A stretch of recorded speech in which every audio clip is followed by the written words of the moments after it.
Hai adik-adik dan teman-teman semuanya, apa kabar? Kakak harap kalian semua dalam keadaan yang sehat dan selalu bahagia. Sebelum kita mulai, yuk kita yel dulu.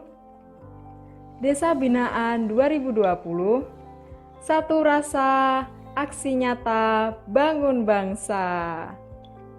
Kayaknya kurang nih. Yuk kita coba sekali lagi.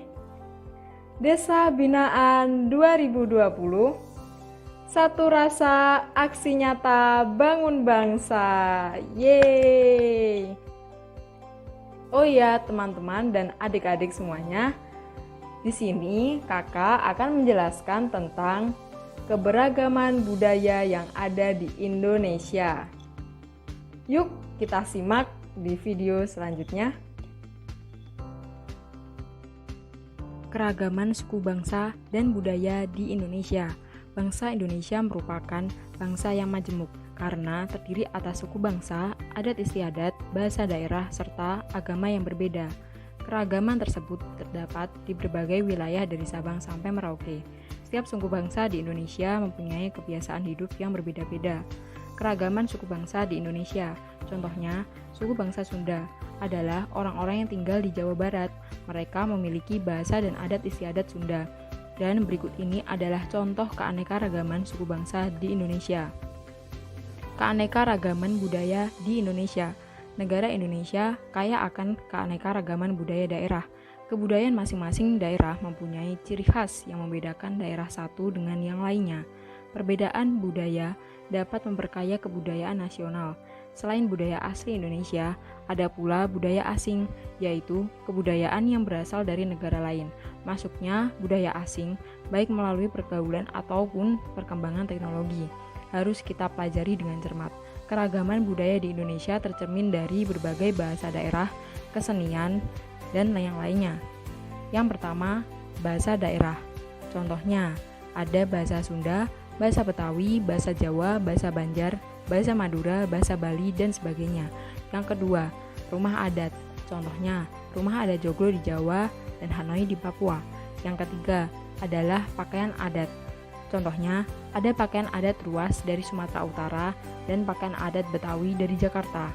Yang keempat adalah senjata tradisional. Contohnya, mandau dari Kalimantan, keris dari Jawa, dan lain sebagainya. Yang kelima, ada kesenian daerah. Contohnya, wayang kulit dan gamelan dari suku Jawa, wayang golek dari suku Sunda, dan lain-lain. Yang terakhir, ada makanan khas.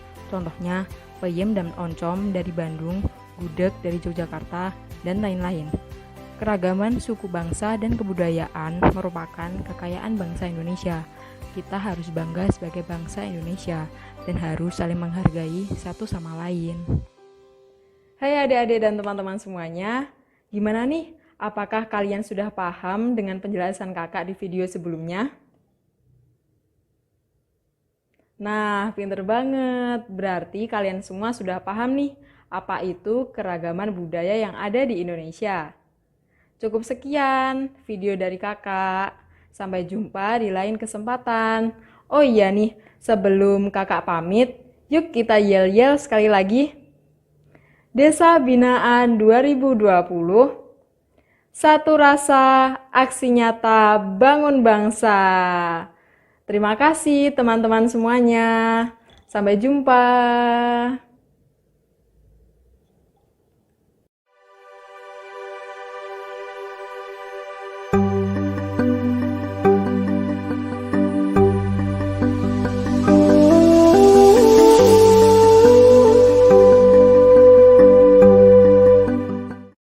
Assalamualaikum warahmatullahi wabarakatuh. Sangat beratan. Perkenalkan, kami dari Himpunan Mahasiswa asal Kalimantan atau yang biasa disebut dengan Hima Borneo. Nah, di sini kami ingin memberikan informasi mengenai Pulau Kalimantan.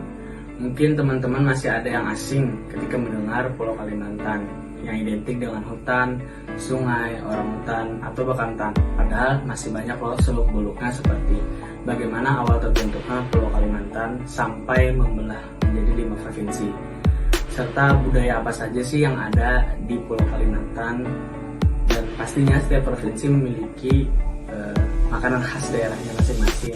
Nah, udah kepo kan mengenai Pulau Kalimantan? Kami akan memberikan informasi mengenai Pulau Kalimantan. Nonton bioskop sambil makan popcorn. Jangan kadingat membawa minum. Ayo kita tonton Sanak Berataan. Sedikit informasi, Sagan Kekawanan Berataan. Menurut legenda, pada zaman dahulu ada dua dewa yang saling berseteru. Dewa ini bernama Dewa Wilayah Bawah dan Dewa Wilayah Atas. Mereka saling memperebutkan hati manusia untuk menyembah mereka. Pada suatu hari, Dewa Wilayah Atas membuat sebuah gunung yang sangat cantik terbuat dari emas. Dewa Wilayah Bawah pun iri. Dewa Wilayah Bawah kemudian membuat sebuah gunung yang terbuat dari tanah dan bebatuan biasa. Para manusia pun menertawakan gunung buatan Dewa Wilayah Bawah karena tidak secantik buatan Dewa Wilayah Atas. Kemudian Dewa Wilayah Bawah pun marah. Dewa Wilayah Bawah kemudian menggenggam bebatuan tersebut, dan ajaibnya bebatuan tersebut berubah menjadi batu permata yang sangat cantik seperti jamrud, syafir, dan batu permata lainnya. Kemudian Dewa Wilayah Bawah menutupi seluruh permukaan gunung dengan batu permata tersebut. Dan akhirnya para manusia pun beralih untuk menyembah Dewa Wilayah Bawah. Dewa Wilayah Atas pun marah. Kemudian terjadilah pertempuran.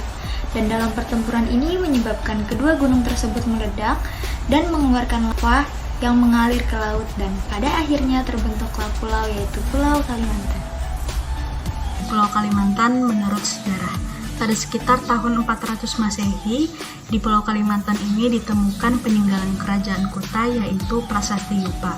Pulau Kalimantan ini sendiri terletak di tengah-tengah Asia Tenggara, dan pada zaman penjajahan Hindia Belanda, Pulau Kalimantan ini lebih dikenal dengan nama Pulau Borneo. Nah, nama Borneo itu sendiri diambil dari salah satu kesultanan Brunei. Pada sekitar tahun 1940-an, nama Pulau Kalimantan ini lebih populer daripada nama Borneo.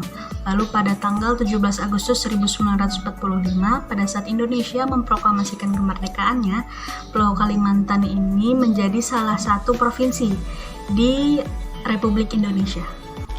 Kemudian, pada masa Republik Indonesia Serikat, Kalimantan dibagi menjadi beberapa satuan kenegaraan, yaitu Daerah Istimewa Kalimantan Barat dengan ibu kota Pontianak, Federasi Kalimantan Timur dengan ibu kota Samarinda, Dayak Besar dengan ibu kota sementara Banjarmasin, Daerah Banjar dengan ibu kota Banjarmasin, Federasi Kalimantan Tenggara dengan ibu kota Kota Baru.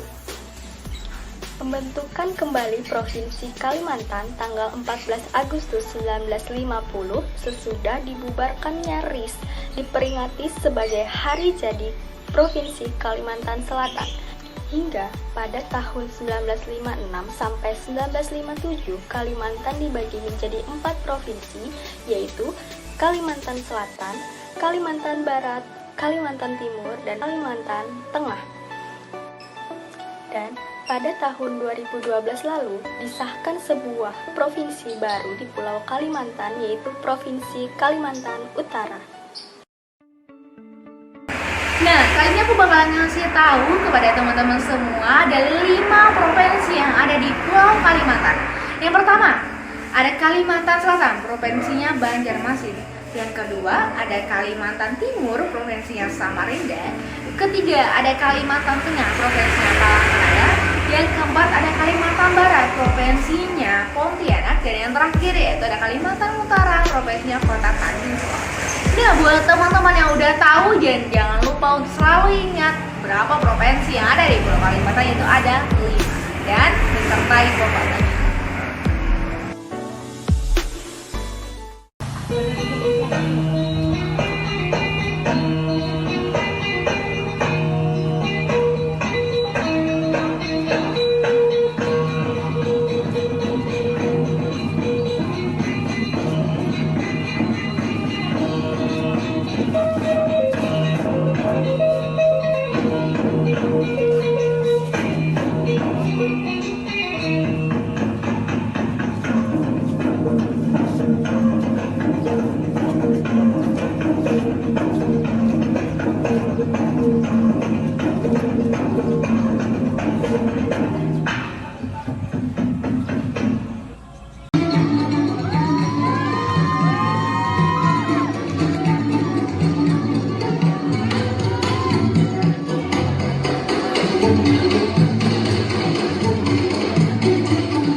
Hima Borneo, Wani Hadir.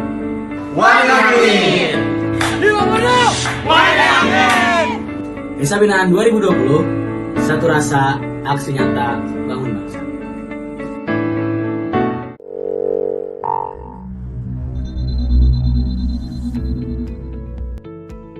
Assalamualaikum warahmatullahi wabarakatuh, dulur. Di Indonesia terkenal dengan keberagamannya. Begitupun dengan Pulau Jawa yang merupakan salah satu pulau yang terbesar di Indonesia, yang tentunya juga kaya akan keberagaman. Salah satunya adalah keberagaman bahasa. Di Jawa Timur, Jawa Tengah, ataupun daerah istimewa Yogyakarta banyak sekali keberagaman bahasa dan maknanya. Contohnya, Assalamualaikum lur. Pige iki kabare? Suara metungul kowe. Yang ini ngurus urusan kuliah gak mari-mari. Hah? Sopo sing lara? Piye ta maksudmu? Loh, kowe ngomong jare ngurusi kuliah rong mari. Kowe lara apa pige? Ya ora to, Des. Mari nugas. Walah, rambung nugas maksudnya. Sing jelas ta makane ya. Kowe iki modho basa Jawane lho. Ono kok yo gak ero. Anjen. Ya sepurane le. Kiye? Nyomeh ngabari nek lek kitun ki lagi gerah. Wis dalah. Nek kitun. Aku suka pecel. Gerowo. Lah ya mbero. Jare sih masuk angin terus asam lambungnya munggah. Biasa gitu sibuk persiapan kampanye kayak nih. Jadi oker begadang wonge. Kampanye. Situ kampanye. Ya situ aja. Dangdutan. Oh ya jelas nek dangdutan mangkat.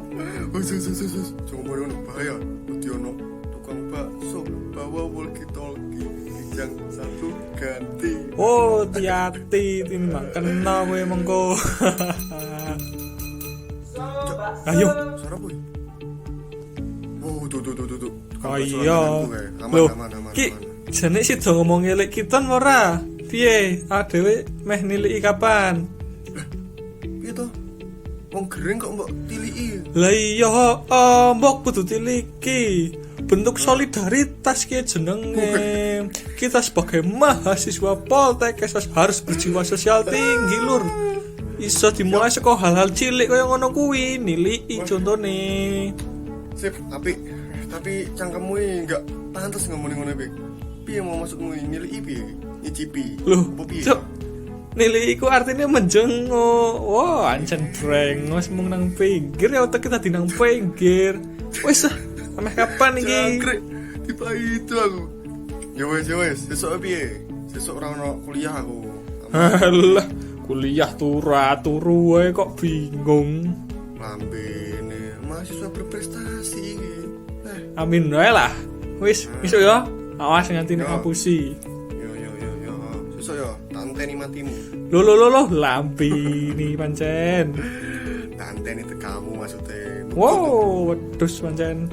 Wis, isuk ya. Assalamualaikum. Yo siap. Waalaikumsalam warahmatullahi wabarakatuh.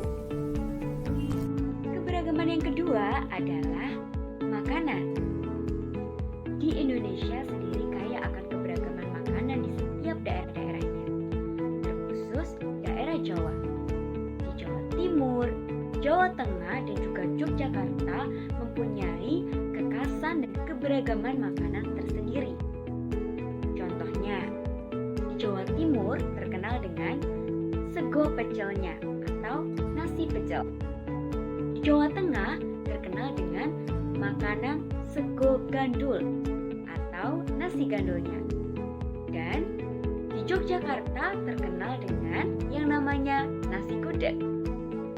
Nah, beragam sekali ya. Nah, demikian adalah contoh-contoh keberagaman yang ada di Indonesia, khususnya yang ada di Pulau Jawa. Jadikanlah keberagaman-keberagaman tersebut sebagai suatu kekayaan, karena persatuan tidak akan datang karena persamaan, akan tetapi karena adanya perbedaan dan keberagaman. Hatur nuhun. Jojo mantep, Jojo mantep, Jojo mantep, ya. Desa Binaan 2020, satu rasa, aksi nyata, bangun bangsa.